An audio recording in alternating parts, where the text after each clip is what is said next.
الله الرحمن العظيم المنان، والصلاة والسلام على سيد الإنس والجان وعلى آله وصحبه ومن سار على نهجه إلى يوم الإحسان.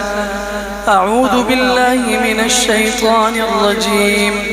بسم الله الرحمن الرحيم.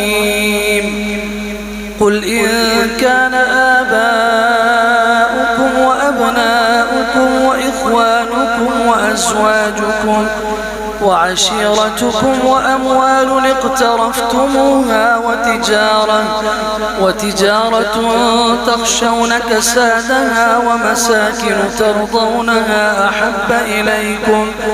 أحب إليكم من الله ورسوله وجهاد في سبيله فتربصوا حتى يأتي الله بأمره، والله لا يهدي القوم الفاسقين.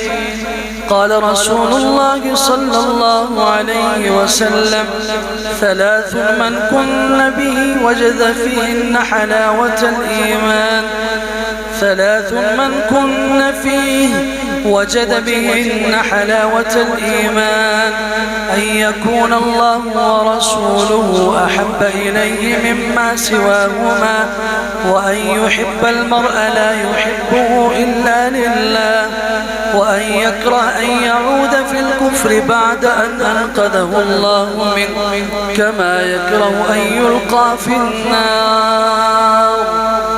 بارك الله لي ولكم ولجميع المسلمين من كل ذنب فاستغفروه إنه هو الغفور الرحيم.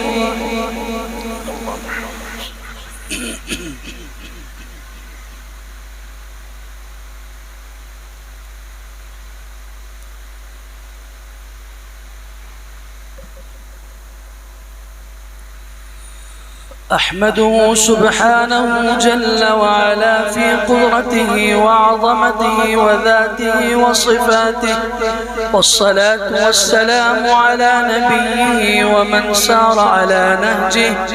إن الله وملائكته يصلون على النبي، يا أيها الذين آمنوا صلوا عليه وسلموا تسليما. اللهم صل وسلم وبارك على سيدنا ومولانا محمد وعلى آله وصحبه أجمعين إلى يوم الدين. عباد الله رحمكم الله، إن الله يأمر بالعدل والإحسان وإيتاء ذي القربى وينهى عن الفحشاء والمنكر والبغي، يعظكم لعلكم تذكرون. اذكروني أذكركم واشكروني ولا تكفرون.